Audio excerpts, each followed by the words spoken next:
Simulan na natin ang tunay na kwento. Panahon ito ng 1957, lugar ng Samar. Itago mo na lang ako kay Waga sa pangalang Pandoy. At ang kwentong ibabahagi ko ngayon ay nanggaling sa karanasan ng aking lolo Ben. At sa mga panahong ito, umanaw na ang aking lolo na nagbahagi ng kwentong ito. Noong unay mailap pa siya sa pagbabahagi ng kwento patungkol sa Biringan. Dahil baka magalit umano ang mga nagdala sa kanya roon. Kaya nga kapag nagkikwento siya sa amin, pabulong niya lamang yung ginagawa. Dahil baka may nakikinig umano o kaya naman ay nagmamasid. Ang sinasabing city ng Biringan ay nasa pagitan ng Kalbayog, pati na rin ng Katarman. Subalit ang kwentong ito sa Samar ay maraming nagpapatotoo dahil na rin sa sarili nilang karanasan. Wala mang maipakitang katibayan patungkol sa city ng Biringan. Subalit magpahanggang sa ngayon ay buhay na buhay pa rin ang kwento. At ayon nga sa mga lokal ng Samar na malapit sa sinasabing lugar ng Biringan, pati na rin sa mga portal, bibihira umano ang nangangahas na magtungo roon dahil maaaring mawala sila o kaya naman ay paglaruan. Naayon naman ang kwentong ito sa nalalapit na Pasko, kaya simulan natin nung mga bata pa sila. Paring Ben, kamusta naman yung bagong bili mong kalabaw? Maayos naman, pero hindi akong bumili nun si tatay. Para may magamit daw kami sa pagsasaka. Alam mo na, yun naman ang pangunahing hanap buhay natin dito. Siya nga pala, ano bang pinagkakaabalahan mo ngayon? Ako? Oo, ikaw nga, wala naman tayong ibang kausap dito eh. Wala naman, petex lang. Alam mo naman kapag ganitong panahon ng bakasyon, kapag magpapasko na, kahit papano ay tapos na yung mga gawain sa bahay dahil sa paghahanda na rin sa nalalapit na Pasko. Siyempre nagtutulungan kami, kaya madaling natatapos. Bakit ikaw ba? Mabuti pa kayo. Kami ni Tay patuloy pa rin naghahanap buhay. Alam mo naman sigurong wala na si nanay, di ba? Kaya hindi kami pwedeng magpetex katulad ninyo. Wala rin kasi akong kapatid. Nag-iisa lang ako sa amin, kaya hindi kami pwedeng magpabaya ni tatay sa paghahanap buhay. Oo na, alam ko ng kwento ng buhay mo, Ben. Masyado ka namang madrama. Ganito na lang, kung sakaling wala kayong handa sa Pasko, pwede kayong magpunta sa bahay namin. Marami kaming handa ron. Tapos para magkapera tayo, syempre pag malapit na, di ba? Mangaroling tayo. Usong-uso naman yung kapag Pasko eh. Kaya wala tayong dapat na ikahiya. Ano, game ka ba? Sige, sama ako. Sayang din yun. Minsan lang naman to sa isang taon, di ba? Yun ang nga sinasabi ko. Kaya wag natin aksayin yung pagkakataon. Siguro pagdating na ng mga 15, saka tayo mangaroling. Para naman hindi sobrang maaga. Nasa edad 13 na noon si Ben. Samantalang itong si Melencio na kanyang kapitbahay ay nasa 14 anyos. Kahit na nga ba medyo binatilyo na ang dalawa, hindi pa rin sila nahihiyang mangaroling. Dahil karamihan naman doon ay yun ang libangan sa tuwing nalalapit na Pasko. Mas natutuwa pa nga umano ang mga tahanan kapag may mga taong namamasyal para lamang mangaroling. Kaya naman habang inihahanda nila ang kanilang sarili, naghanap sila ng lata, pati na rin ng maliit na galon bilang tambol na gagamitin nila sa pangangaroling. Ayos na siguro ito, Ben. Diyan na muna natin ilagay sa silong ng tahanan ninyo. Para naman kung kinakailangan na natin, madali nating makukuha. Kasi dun sa amin may mga nakalagay na kawayan. Tapos may mga manok pang inaalagaan si tatay. Kaya hindi yan pwede dun. Baka may putan lang ng mga manok yan. Sige, dito na lang. Papaalam ko na lang kay tatay na wag itapon. Kasi baka mapagkamalan niyang basura ito. Oo, sabihin mo. Hirap na hirap pa naman tayo maghanap ng lata at galon. Ay na si tatay papalapit na rito. Nakasakay ng kalabaw. Maya-maya pa nang makarating ng ang tatay ni Ben galing sa pagsasaka. Ipinagpaalam niya ang mga latang yon, pati na rin ang galon. Subalit ang naging wika lang naman ito sa kanila nang, mag-iingat kayong dalawa. Dito lang kayo sa mga bahay-bahay malapit ha. Kasi alam niyo naman sigurong may mga nawawala sa barangay natin at ang iba doon ay nakakabalik. Pero ang iba naman ay hindi na. Wag na wag kayong lalagpas sa may pagsanghan dahil nandoon ang city ng Biringan. Wag na wag ninyo itong kalilimutan ha. Ayaw nila ng maiingay. Kaya kung sakaling mamamas ko kayo, Iwasan ninyong maligaw roon, lalo pat may dala kayong lata. Sobrang ingay niyan. Pagtatanong na wika pa ni Melencio na hindi maunawaan ang sinasabi ng tatay ni Ben. Sino bang tinutukoy ninyo? Wala ka pa rin bang alam, Melencio? Tugong wika naman niyon ni Ben. Wala. Ano ba yun? Melencio, itanong mo muna yan sa tatay mo ha. Para naman makapag-ingat ka. Ano po ba kasi yun? Paulit-ulit na tanong ni Melencio hanggang sa inakbay na siya ni Ben at naglakad na silang papalayo sa tatay nito. Doon ay sinabi ni Ben ang patungkol sa engkanto na kung saan naninirahan umano sa city na tinatawag na Biringan. Wika naman ni Melencio sa mga sinabi sa kanya ni Ben. Naku naman Ben, nagpapaniwala ka naman sa mga kwento-kwentong yan. Hindi kami naniniwala patungkol dyan, kaya nga walang pakialam dyan si tatay at si nanay. Kayo lang siguro yung madalas na naniniwala. May pruweba na ba yung mga tao rito? Wala pa naman pero marami nang nakapasok doon. At ang sabi pa nga maganda raw sa lugar na yon. May malalaking gusali, tapos napakaliwanag, tapos may magagarang bahay, pati yung mga sasakyan nila, hindi basta-basta. Baka naman nananaginip lang sila. Paano magkakaroon ng magagandang bahay doon? Pati na rin ang malalaking gusali, samantalang kagubatan ng lugar ng Biringan. 'Di ba? Kaya napakahirap paniwalaan. Gusto mo puntahan natin? Para tayo mismo yung makasaksi. Wag na, baka hanapin pa ako ni Tay. Siguro, saka na lang. Kapag may bakante tayong oras. Pagka nangaroling na lang tayo, diretso tayo dun. Parang nasa isip ni Tay, nangangaroling lang tayo.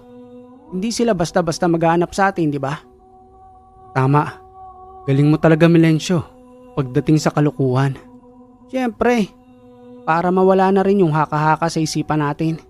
Kasi kung maganda dun sa Biringan, bakit marami ang taong ayaw magpunta ron? O kaya ay natatakot sila? Samantalang dito sa atin, napakalawak na kagubatan. Tapos magkakalayo pa yung tahanan. Wala pang kuryente.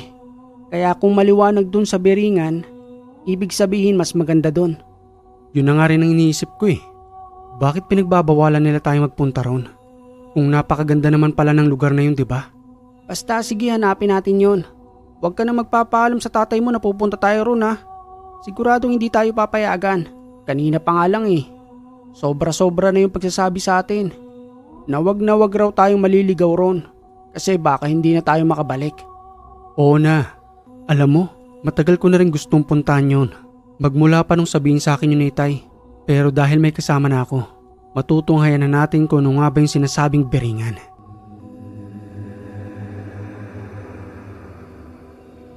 Inabukasan, habang abala si Ben pati na rin ang kanyang itay sa pagtatanim ng binhi nilang talong, mayroon siyang naramdaman na para bang may nagmamatsyag sa kanila. Subalit palingalinga siya sa paligid habang patuloy na sinisipat kung may tao nga ba roon maliban pa sa kanilang dalawa ng kanyang itay. Ngunit bigo siyang may makita, kaya naman nagpatuloy na lamang siya sa pagtatanim ng binhi nilang talong. At dahil sa napapansin na siya ng kanyang itay, sa paulit-ulit niyang pagsulyap, nagtanong na ito sa kanya habang nagwiwika ng, Anak, Ben, ano bang tinitingnan mo? Kanina ka pang parang hindi mapakali. Pakiramdam ko lang po kasi Tay.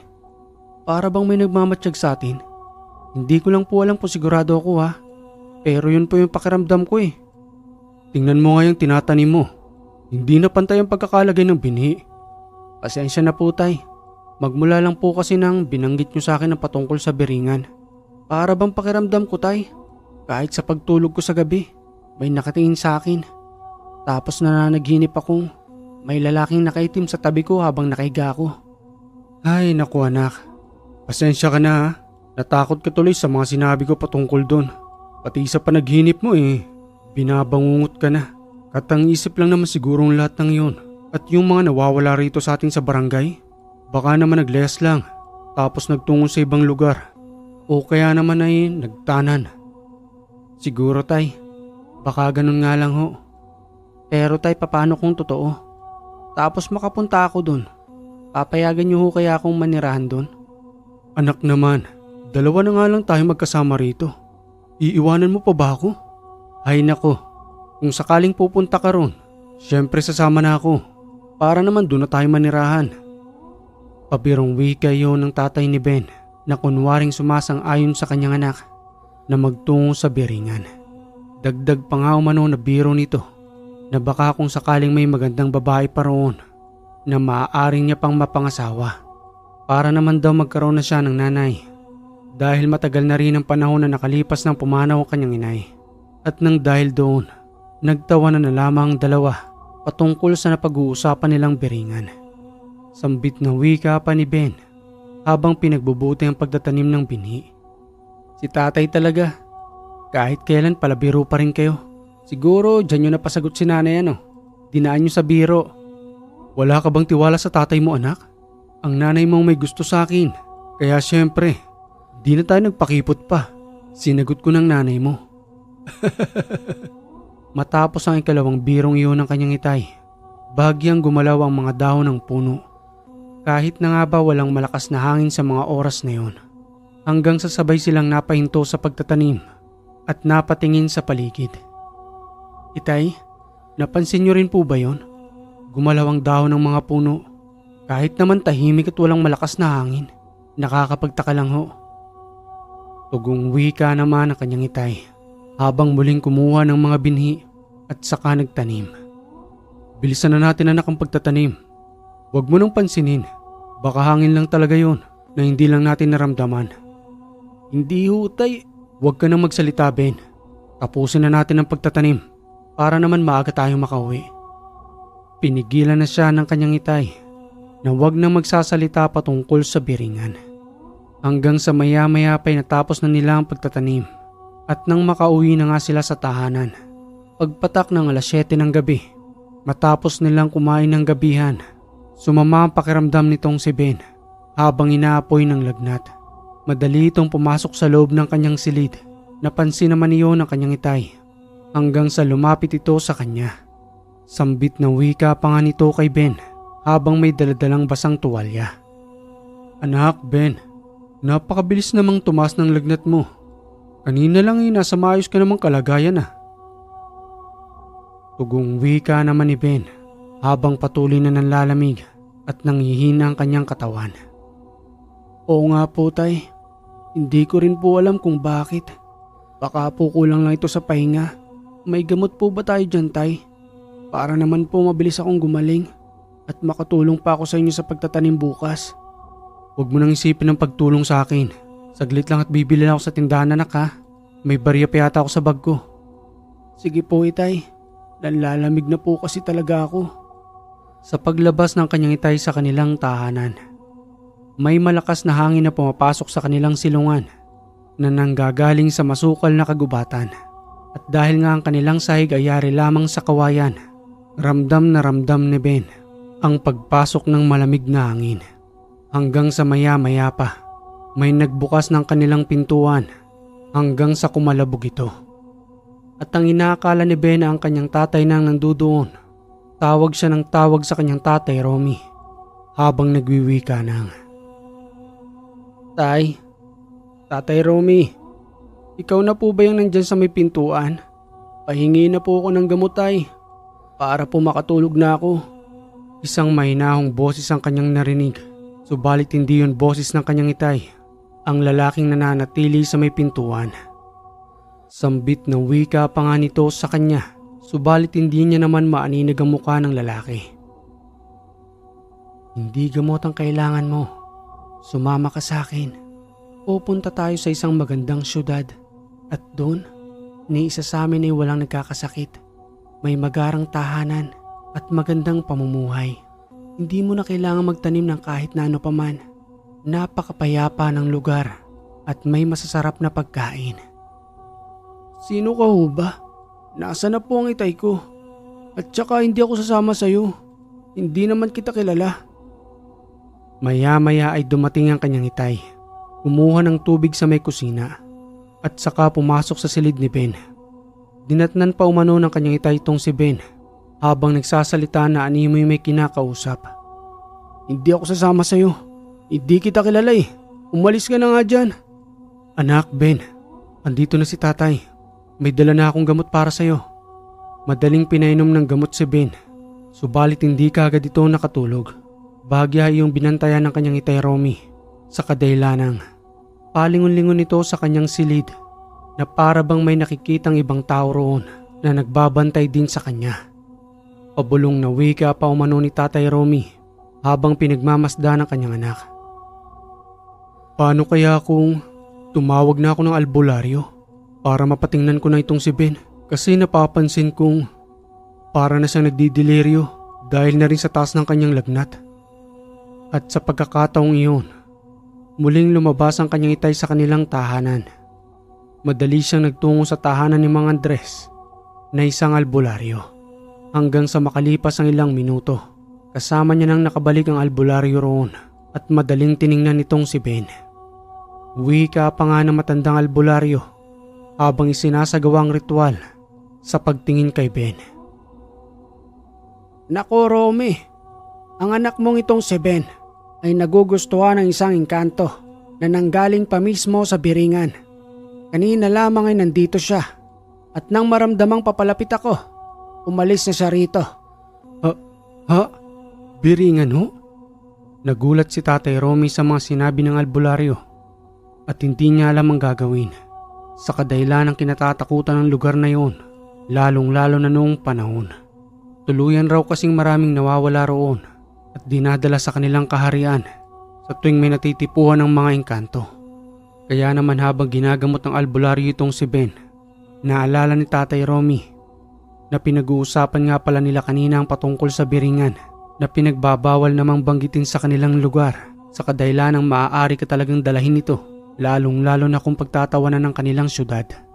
Hindi na mapalagay noon si Romy hanggang sa nagwika sa albularyo ng Mang Andres, siguro dahil yan dun sa napag-uusapan namin kanina ang patungkol sa Biringan. Napagkatuwaan pa nga ho namin eh. Pero biro lang naman ho ang lahat ng yun na wala namang katotohanan. Tugong wika naman ng matanda. Alam niyo naman siguro ang patungkol doon. Bawal natin silang pag-usapan. Lalo pat nananahimik sila sa mga oras na ito. Nandiyan lamang sila sa paligid at bukas ang kanilang portal. Kaya naman kung anong pinag-uusapan natin dito, mas madali nilang naririnig. Lalo na't kung sasambitin mo ang pangalan ng kanilang syudad na kung saan maraming naninirahang mga engkanto. Ano hong gagawin natin? Baka hukunin nilang anak ko. Hindi naman ako makakapayag nun. Susubukan ko kung anong magagawa ko. Lalagyan ko siya ng pangontra upang hindi siya malapitan ng engkanto. Tingnan mo ang pagtatawas na ginawa ko. Kumorting parang building ang mga kandila na ipinatak niyo sa tubig. Para ho siyang isang malaking syudad. Hindi pa ako nagkakamali sa aking pagtatawas. Malinaw rito na ang engkantong nanggaling dito kanina ay nagmula pa sa syudad ng Biringan. At nang matapos ng gamutin ng albularyo si Ben, nakatulog ito ng mahimbing habang may pangontra sa kanyang katawan na nakatali naman sa kanyang bewang. Hanggang sa nagpaalam na nga si Mang Andres at tumalis na sa kanilang tahanan. Patuloy naman siyang sinusubaybayan ng kanyang itay. Madalas itong binibisita sa kanyang silid habang nag-aalala na baka kunin ang kanyang anak at bigla na lamang mawala sa kanyang kwarto upang dalahin sa Biringan. Sambit ng wika pa umano ng tatay ni Ben habang mahimbing siyang natutulog. Pasensya ka na anak, nadamay ka patuloy sa biruan natin kanina. Kasi kahit ako hindi rin talaga naniniwala sa Biringan kasi hindi ko pa naman talaga nakikita . Pero dahil sa nangyari sa'yo, naniniwala na ako ngayon. Sana lang anak wag mo kong iiwan ha. Kasi kung sakaling mangyari yun, wala nang saysay ang buhay ko rito sa lupa. Ikaw na lang ang natitira sa akin . Pagaling ka anak ha. Nandito lang si tatay sa tabi mo.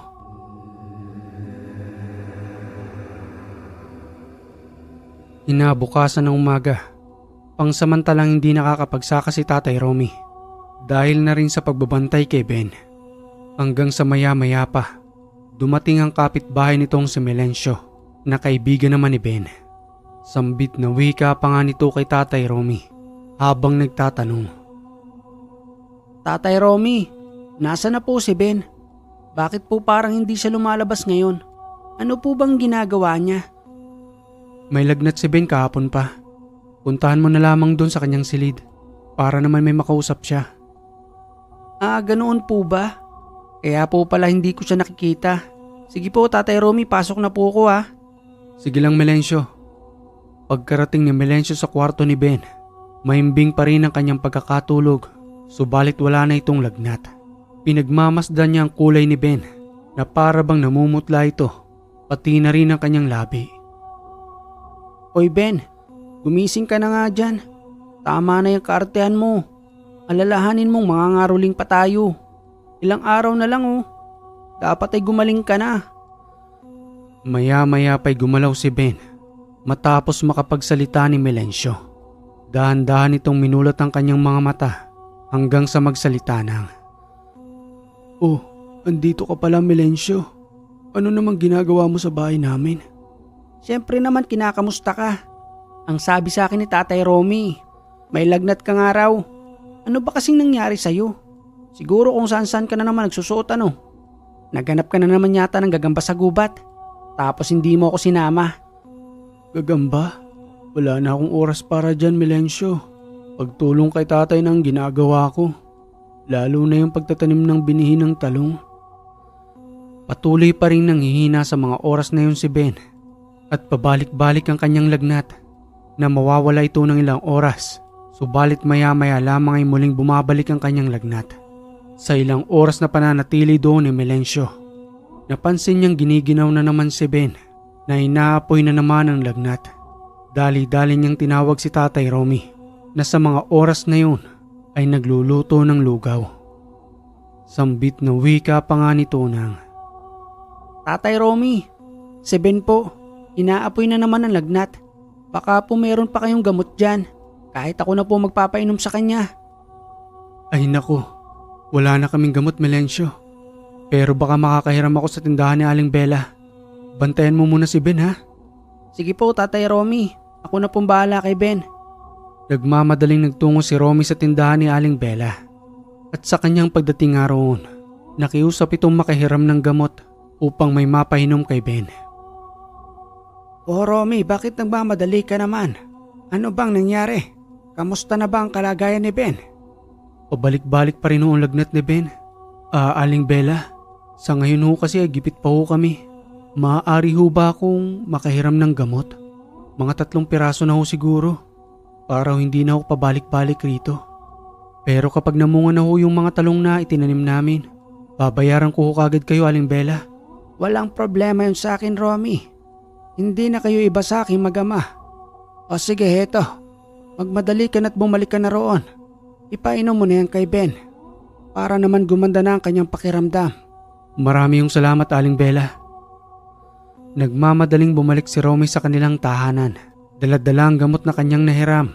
Muli siyang kumuha ng baso't nilagyan ng tubig. Saka pumasok sa kwarto ni Ben.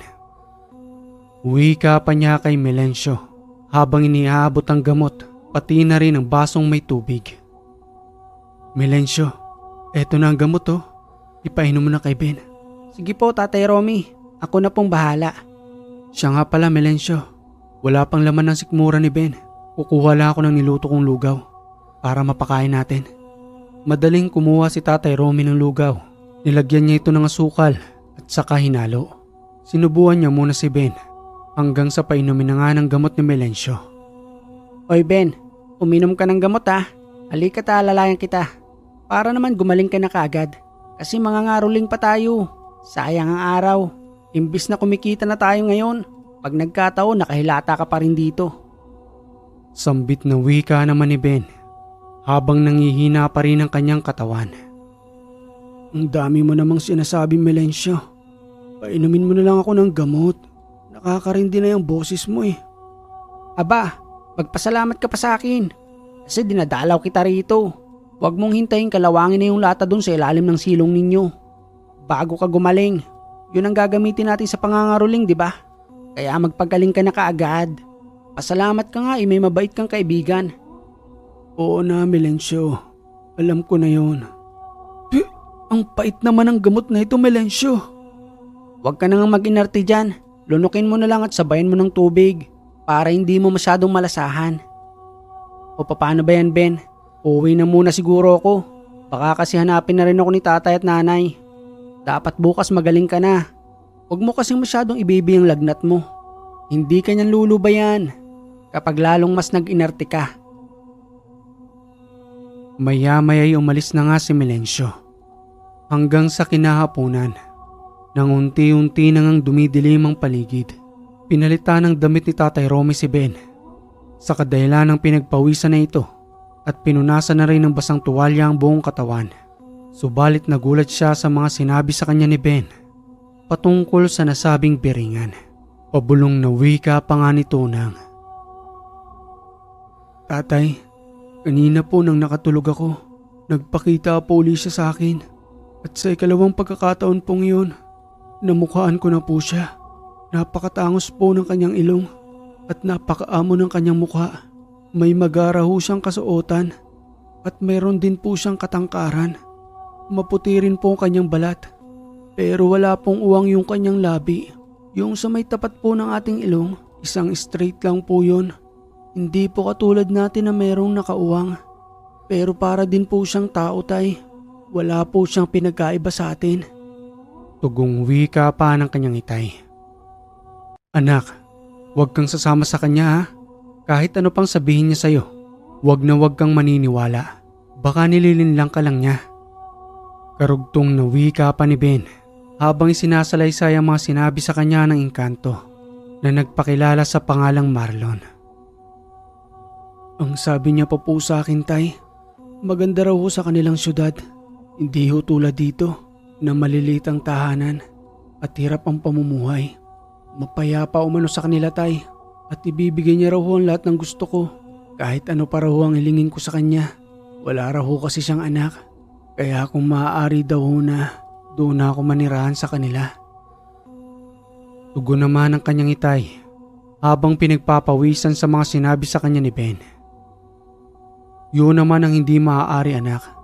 Akala ko ba may pangontra ka na? Pero bakit nakakalapit pa rin siya sa'yo? Hindi ko po alam, itay. Pinagtatawanan niya nga lang ho yung pangontrang nakalagay sa akin. Hindi daw ho yung tumatalab sa kanya dahil mas malakas daw ho siya kay Mang Andres. Huwag mo na lamang siyang intindihin, anak. Muli akong lalapit kay Mang Andres para tuluyan ka nang gumaling, ha? Sige po, itay. Gusto ko na rin po kasing makalabas uli para makapaglaro na kami ni Melencio at mga ngaroling pa po kami. Gagaling ka na, huwag kang mag-alala, ha? Iiwanan kitang saglit. Pakikiusapan ko ulit si Mang Andres para matingnan ka. Sige po, itay. Dito lang po ako. Muling binaybay ni Tatay Romy ang daan patungo sa tahanan ni Mang Andres. At sa kanilang pagbabalik nga sa tahanan, laking gulat ni Tatay Romy nang wala na si Ben sa kanyang silid. Anak? Ben? Saglit lang ho, Mang Andres. Baka ho nandyan lang si Ben o kaya ay nasa likuran ng tahanan namin. Patuloy na nagsisigaw mano si Tatay Romy habang hinahanap ang kanyang anak. Subalit walang sumasagot na Ben hanggang sa lumapit na sa kanilang tahanan si Melencio. Tatay Romy, bakit niyo po ba hinahanap si Ben? Nawawala siya, Melencio. Iniwan ko lang siya ron kanina sa bahay para sunduin si Mang Andres. Pero sa pagbabalik ko wala na siya ron. Baka kinuha na siya ng mga engkanto at dinala sa biringan. Maya-maya pa'y sumunod ang matandang albularyo at nagwika sa kanila nang. Tama ang naisip mo. May nakita akong isang bakas na engkantong nandoon sa kwarto ni Ben. Malamang ay nadala siya sa matatamis na salita nito. Kaya sumama na itong si Ben. Nahuli tayo ng pagdating, Romy. Sana lamang iwag siyang kumain ng pagkain ipapakain sa kanya. Lalong-lalo na ang itim na pagkain. Dahil maaaring hindi na siya makabalik. Naiwan sa kanyang silid ang pangontrang inilagay ko sa kanyang katawan. Malamang ay ipinaalis sa kanya ng engkanto. Dahil hindi siya makakapasok sa kanilang syudad kung sakaling suot-suot niya pa iyon. Ano hong maaari nating gawin para makabalik na hong anak ko? Magtutungo tayo sa isang malaking puno ng mangga. Doon sa may pagsanghan, pakikiusapan natin ang engkanto dahil nandoon ang isa sa kanilang portal. Baka naman maaari niyang ibalik sa atin si Ben. Sige ho, kung ano hong makakabuti para sa kanya, gawin po kaagad natin. Kahit na nga madilim na sa mga oras na yun, nagtungo pa rin ang albularyo pati na rin si Romy. Samantalang si Melencio hindi na pinasama ng kanyang mga magulang. At nang makarating na nga sila roon, nagsindi ng kandila ang matanda at inilagay sa ibaba ng malaking puno ng mangga. Patuloy siyang nakikipag-ugnayan sa engkanto, subalit wala umanong tumutugon sa kanya.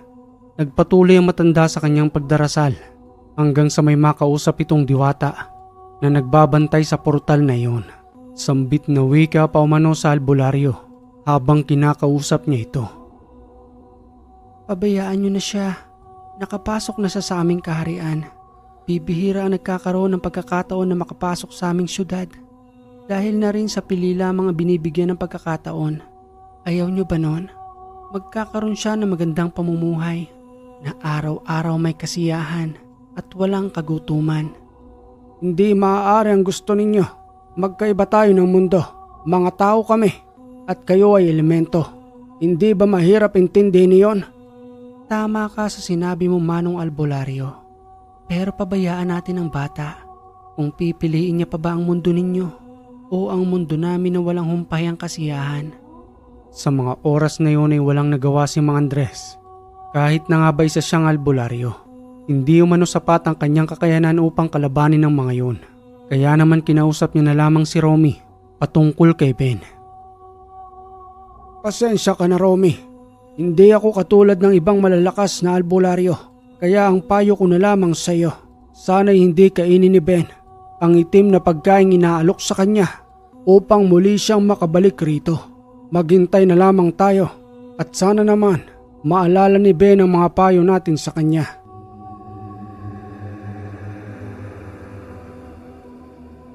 Makalipas ang ilang araw hanggang sa sumapit na ang araw ng Kapaskuhan, wala pa rin si Ben.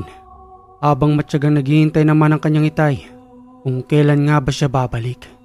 Pabulong na wika pa umano ni Romy habang mag-isa lamang sa kanilang tahanan sa araw din mismo ng Kapaskuhan. Iniwan na ako, anak ng nanay mo. Pati ba naman ikaw? Tuluyan mo na rin akong iiwan. Subalit pagdating ng alas 10 ng gabi, may kumatok sa kanilang pintuan. Dali-dali yung binuksan ni Tatay Romy. Subalit ang kanyang inaasahan na si Ben ang kumakatok, yun pala'y si Melencio. May daladala itong pagkain at ibinigay kay Tatay Romy. Sambit na wika pa nga sa kanya ng bata habang iniaabot ang pagkain. Tatay Romy, pansit at puto po para sa inyo. Wala pa rin ho ba si Ben? Pasko na po ngayon. Sana naman po nandiyan na siya sa loob ng bahay ninyo. Maraming salamat sa pagkain, Melencio. Pero wala pa rin dito si Ben. Paano kaya kung puntahan natin siya sa may puno ng mangga? Magbaka sakali lang tayo, Melencio. Sige po, Tatay Romy. Sasamahan ko po kayo. Kahit na po pagalitan ako ni Tatay. Madali silang nagtungo roon. Dala-dala ang isang gasera.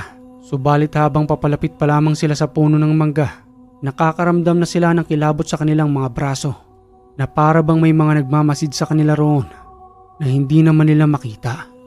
Tatay Romy, kinikilabutan po ako. Nandiyan na po kaya si Ben? Titingnan natin, Melencio. At nang dahan-dahan na nga silang papalapit sa puno ng mangga habang naliliwanagan ito ng gasera, may nasipat itong si Melencio. Kulay puti iyon na nakabaluktot sa ibaba ng puno ng mangga. Dahan-dahan silang lumapit at nang lubusan na nga itong maliwanagan ng gasera, natandaan ni Tatay Romy nang mawala nga pala itong si Ben. Nakasuot ito ng puting damit. Kumpirmado, si Ben nga ang nakabaluktot sa ilalim ng puno ng mangga. Subalit wala itong malay sa mga oras na yun, kaya naman binuhat na lamang iyon ni Tatay Romy. At sa kanilang pagbalik nga sa tahanan, maya-maya ay nagising na si Ben at madaling niyakap ang kanyang Tatay Romy. Salaysay na wika pa nito sa kanila habang nandudoon pa rin si Melencio at pinakikinggan ng mga sinasabi ni Ben. Tay, Melencio, hindi man ho kayo maniniwala sa akin pero napakaganda ho ng kanilang lugar. Malayong malayo ho sa atin habang may mga magagarang sasakyan at naglalaki ang mga tahanan. Napakaliwanag ho sa kanila, Tay, at napakatahimik. Kahit na nga ba maraming naninirahan doon at ang tahanan po, Tay, ni Marlon, sobrang laki po. Pinapakain niya po ko, Tay. Napakarami pong pagkain sa kanila. Naalala ko po ang sinabi ninyo sa akin na huwag kong kakainin ng itim na pagkain. Kaya ang pinili ko po sa inalok niya ay yung kulay puti. Nalungkot po siya sa akin noon, Tay. At matapos po noon, inihatid niya na po ako at hindi ko na nalaman ang mga kasunod na nangyari. Sambit na wika pa ni Melencio matapos makapagsalita ni Ben. Hindi mo ba alam, Ben, na ilang araw ka nang nawawala? Araw na ngayon ng Kapaskuhan. Di ba ang usapan natin ay mamamasko tayo? Kinalawang na lamang yung lata sa ilalim ng tahanan ninyo. Subalit ngayon ka lang bumalik. Pasensya ka na, Melencio. Ang akala ko'y ilang oras pa lamang ako doon. Yun pala, ilang araw na akong nawawala. Oo, Ben. Araw na nga ngayon ng Kapaskuhan. Pero ang mahalaga, nakabalik ka na. Ayos lang na kahit hindi tayo mamasko. Basta magkasama na kayo ni Tatay Romy. Ayos na ako doon. Muli pang wika ni Ben sa kanyang itay habang mahigpit siyang napayakap. Itay, hindi ko ho kayo ipagpapalit. Kahit gaano pa kaganda ang buhay ni Mang Marlon, kayo pa rin ho ang tatay ko. At kahit gaano pa karaming ginto ang ipakita niya sa akin, hindi ko tatanggapin ang magandang buhay na binibigay niya sa tunay na pagmamahal na ibinibigay niyo sa akin. Salamat ho, itay, dahil kayo ho ang naging tatay ko. Tugong wika naman ang kanyang itay habang masaya sa mga oras na yun na muling nakasama ang kanyang anak. Salamat din, anak, at muli kang nakabalik sa araw ng Pasko. Okay mga kahiwaga, hindi umabot ng 1 oras ang kwentong ito. Pero may kapupulutan naman tayo ng aral. Para sa akin, tama yung sinabi ni Ben na kahit na gaano karangya pa yung pinapakita sa kanya ni Marlon na isa ng mga engkanto, mas mahalaga pa rin yung pagmamahal sa kanya ng tatay niya kesa dun sa mga ginto na ipinapakita sa kanya ng engkanto. Kasi pwedeng sinisilaw lang siya ng mga yon para kainin niya yung itim na pagkain. Tapos ang katotohanan pala, hindi pala karangyan ang nandoon, kundi puros kahirapan. Iba pa rin ang pag-aalaga ng mga magulang natin kesa sa isang kantong si Marlon na nanggaling pa mismo ng biringan. Yun lang mga kaiwaga. At kung may komento ka sa kwentong ito, maaari kang mag-comment dyan sa baba. At kung hindi ka pa nakaka-subscribe, click mo na yung subscribe button dyan, pati na rin yung bell para updated ka sa ating mga bagong kwento. Muli mga kahiwaga, maraming salamat sa lagi ninyong pagantabay dito sa Ang Hiwaga.